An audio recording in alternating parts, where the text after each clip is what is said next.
friends, I'm Stephanie Hansen. Let's go! I've been cooking, eating, and talking about it for years. This is amazingly good. Now I'm inviting you along for the ride. Stanley! It's the bomb. Something you cannot live without. Meet the chefs, home cooks, restaurateurs, and bakers honing their craft. Everything is going to blow your taste buds up. And try new recipes with me in my kitchen. It's simple, it's easy, that looks amazing. There's always something delicious to share. These buds got a taste! These buds got a taste! Let's go! This is Taste Buds.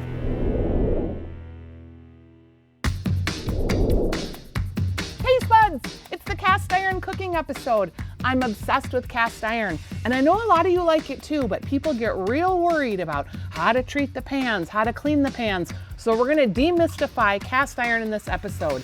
Then we're gonna make a green pork chili stew in cast iron, and I'm going up to the cabin with Ellie. We cook in cast iron a lot together. We're gonna make a beautiful rhubarb cake, and then a Dutch baby pancake that expands, and it's huge, and it's in the pan, and it puffs up. It looks so great, tastes even better. It's on this episode of Taste Buds. Cast iron. I've been lifting weights, girl, trying not to age and fall down. I am here at Finds on Broadway. This is a store that I found when we were filming our chocolate episode a couple months ago. I popped in here and they had so many cute vintage dishes and Pyrex and a great cast iron selection. And it's an antique store that has like different stalls where there's independent business owners. So I tracked down Rob, and he is the guy that has this beautiful cast iron section. I wanted to talk with him and get a pan from him, and he's gonna help us figure out how we want to season this cast iron pan. Rob, I knew this was a number 10. Do we know anything else about it? So this is a number 10 vintage Lodge, and Lodge has been one of the longest running cast iron companies in the country. This one was probably made in the 50s or 60s. They've got a patented heat ring here that has 3 notches in it, and so they actually call these 3-notch lodges. Okay. So that's one of the ways that you can tell an unmarked Lodge pan from other pans of the era. And in terms of wanting to clean it, like what would you do? So leaving too much excess oil leads to excess buildup. Okay. And you want seasoning, but you don't want the excess buildup. So when I turn this over and you see this crust on there, that's that excess foodstuffs and oils that have built up over the last 75, 80 years. Yeah, and this one is crusty. Yep, and this one's got a lot of crust on it. Okay. So don't be afraid to use soap on these. Agreed. You know, back when Grandma was taking care of her cast iron, soap contained lye. Okay. And lye would eat at the organic composition of the seasoning on the pan. They didn't have Dawn dish soap back then. So you use some Dawn dish soap on here. It's gonna be tough on grease, okay, but it's gonna be easy on your seasoning here. You rinse it real good, dry it out.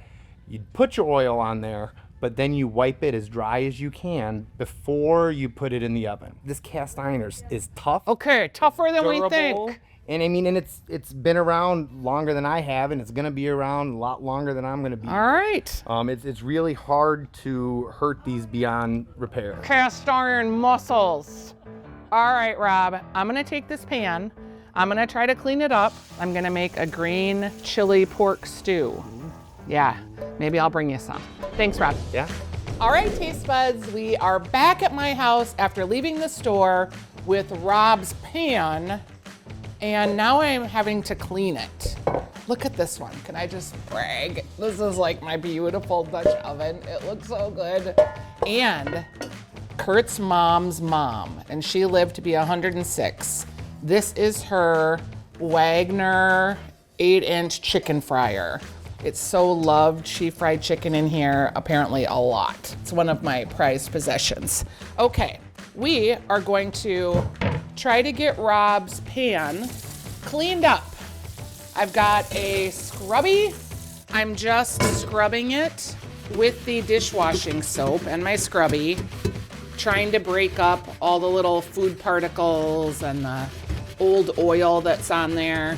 We're just trying to get this so that we can cook with it and that it looks nice. It already looks pretty good on the inside here. One more once around, then we'll oil her up.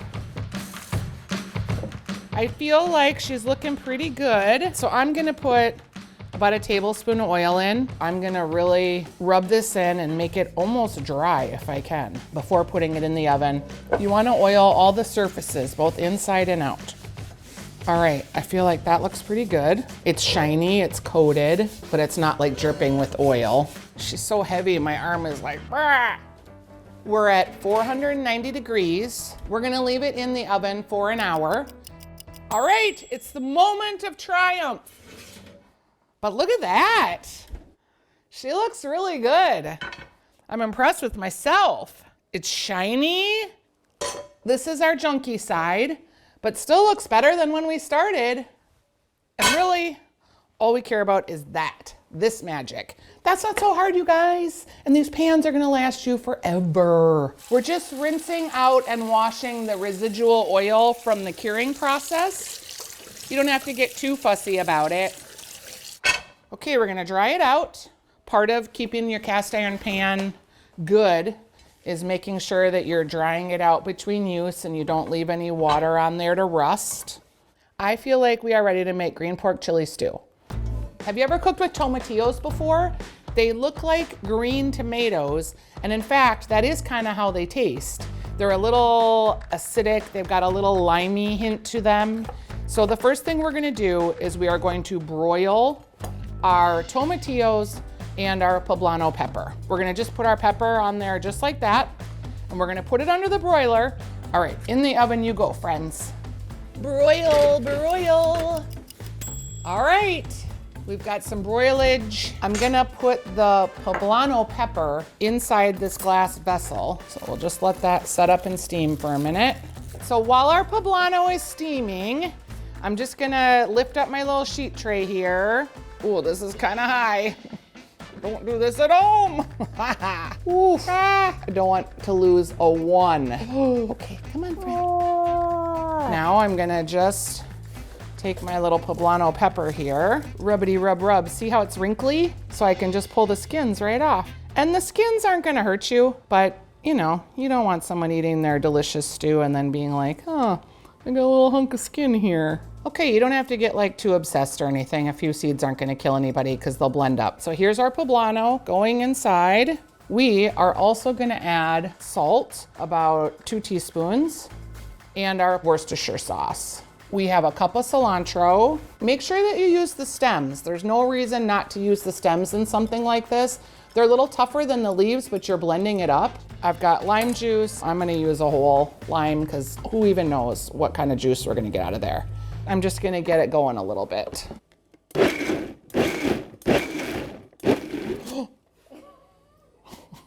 Shoot.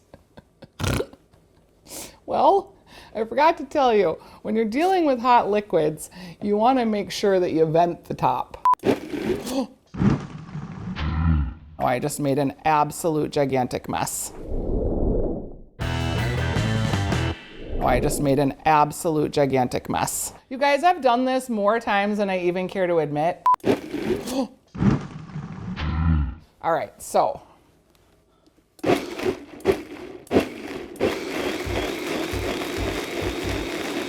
I'm gonna go ahead and add our broth. We've got 3 cups. Boy, I'm like the messiest cook in the whole wide world. There's 4 cups in this carton, so I'm just kind of eyeballing. Whoa!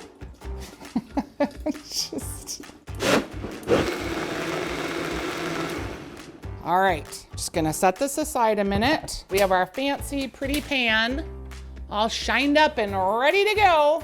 We're gonna add a little bit of oil, and we're just gonna be browning our pork, so you get a nice caramelization on the meat. And the key to this is to not crowd.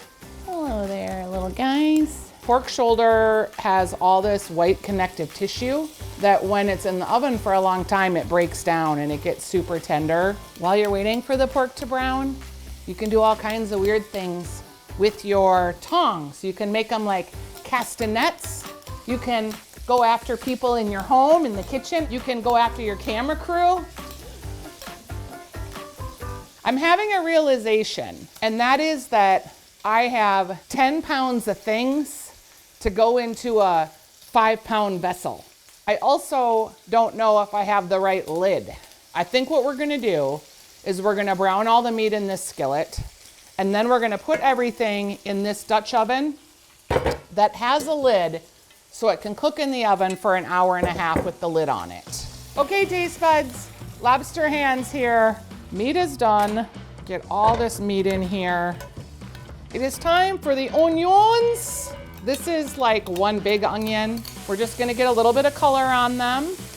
Here goes my 1 whole zucchini that I just shredded on a cheese grater. These little shreds are just gonna melt right into our sauce and give it a little more substance. Let this just go for a couple minutes till the zucchini starts to break down. Very last minute, our 4 cloves of garlic minced just until we start to smell them. I'm gonna turn this off because there's gonna be all this flavor that's in the brown bits on the bottom of our cast iron pan. I want that in my sauce. So I'm gonna go ahead and do what's called deglazing the pan. So we're gonna turn our heat back on. I'm gonna grab my chicken broth and I'm just gonna get those little brown bits and scrape them up off the bottom of our cast iron. And we're scraping up the brown bits because we're gonna add them to our sauce. That's the final thing. Get all of that in. We have our vegetables in here. We have our pork, and let's add our green sauce and get her cooking. I don't know why I need 2 pot holders to put cold sauce in, but ooh, see all that? Oh, delightful. See, it's a good thing we switched pans. So here we go. This is the base of our stew. It smells so limey and cilantro-y and delicious.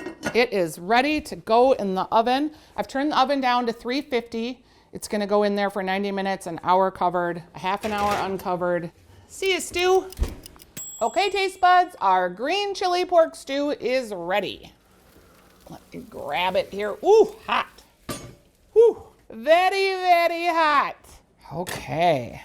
Ooh, it's like a boiling cauldron of deliciousness. I like to serve it with a little bit of rice in my bowl, and then I like to ladle the chili on top.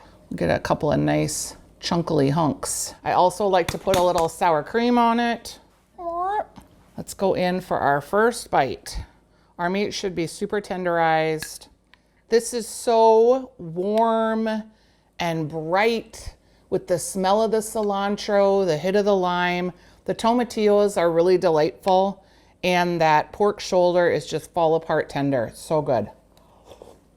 This is a really great stew. It's good for feeding a lot of people, taking to a potluck. You can add tortillas to it if you want to serve it with some little bread or a baguette, whatever works for you. Just make sure that you make it, taste buds. It's real good. All right, taste buds. Oh, Ellie's gonna be so jealous that she missed that green pork stew. I'm going to pick her up right now. We do a lot of cast iron cooking at the cabin. I wanna make my famous rhubarb cake, and I always have rhubarb jam in the freezer. You can use any kind of jam really, but I always have rhubarb because you know I love it so much. And then, ooh, we're gonna make a blueberry Dutch baby. And making a Dutch baby in a cast iron pan is a must, but sometimes they puff up, sometimes they don't. I don't know why I'm making this on TV. It's probably a recipe for disaster, but we already had the disaster with the green pork stew, right? I'm going to get Ellie. Are you ready for it, taste buds? Let's go. Taste buds. Okay, taste buds. We are in our Ellie kitchen at our True North Island, and I'm here with my daughter, Ellie. And Ellie likes to say it's the what, Ellie? It's the 2-butt kitchen. Space for exactly 2 adult butts. And one of them is hovering over an oven that's currently on and very hot. If she starts perspiring, that's why, because it is super hot in here. So we are gonna make a rhubarb cake, and it is gonna be made in a 10-inch cast iron skillet. Ellie, I'm gonna have you start by melting the butter in the small skillet. We're gonna use that to prepare our cast iron skillet. Okay, I'm gonna show you what we like to call a Hansen hack. So Ellie just took the butter wrapper off, and you can use that to grease your pan. Now, it's not gonna provide enough grease for me because cooking in a cast iron skillet, we're gonna need a little bit better lacquer. But if you were using like a regular just cake pan, it would be plenty. Okay, so your butter is melting. I'm gonna start getting our dry ingredients together. We have 1 cup of flour and just all-purpose flour. I'm gonna add a teaspoon of baking powder and a teaspoon of salt.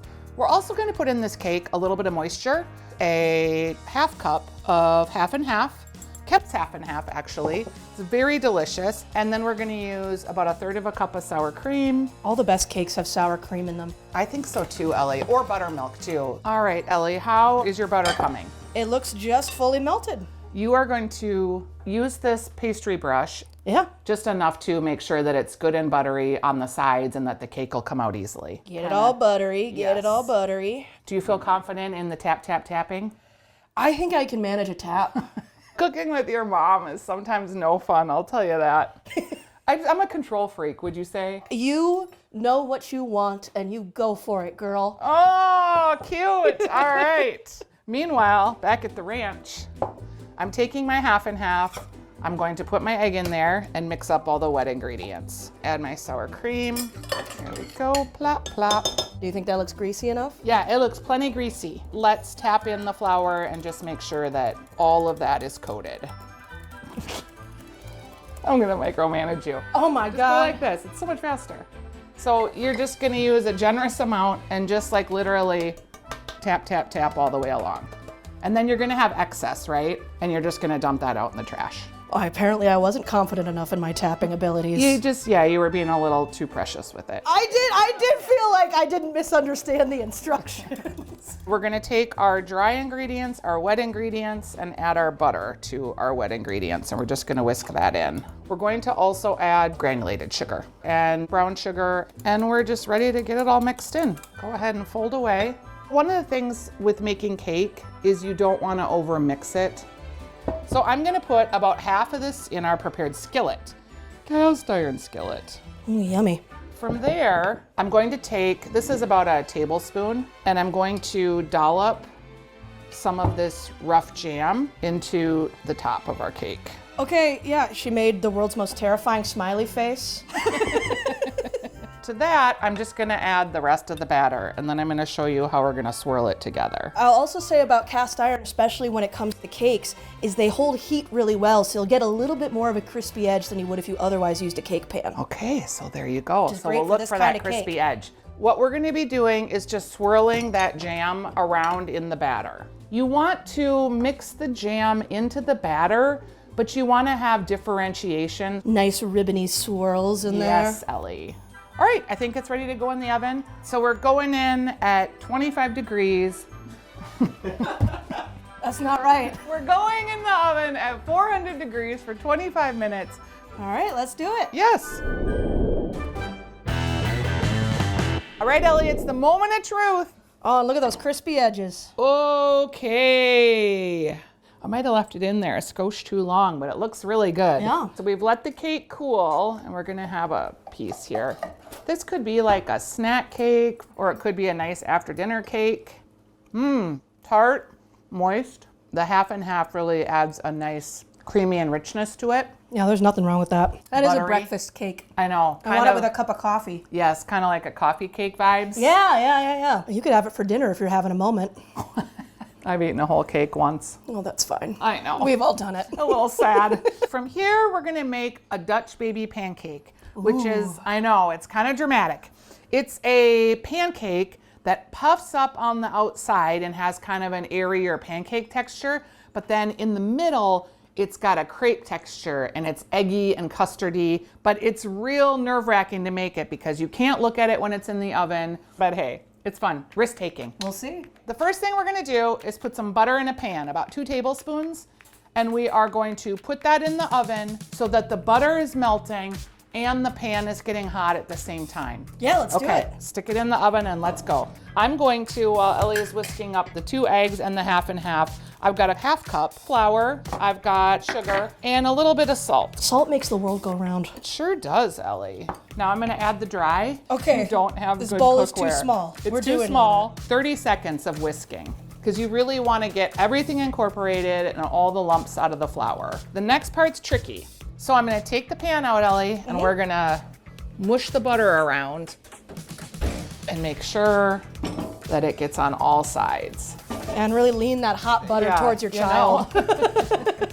let's make a baby. Dutch baby, do your magic. And please work on television, otherwise it's gonna be real embarrassing. Pray to the pancake god. Okay, And in you go, baby. 400, 20 minutes. Please make our baby well-formed. Delicious and beautiful. Ellie is down on camera watch. It's hot down She's here. got her phone looking in the oven.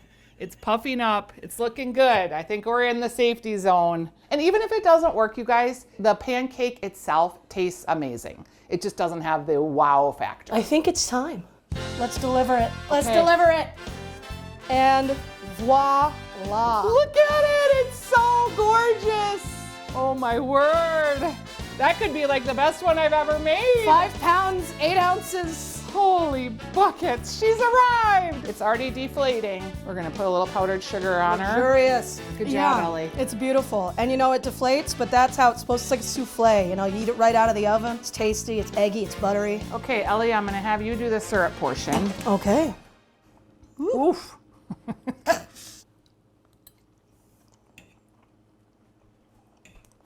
That's one of my favorite things in the world. Unbelievable.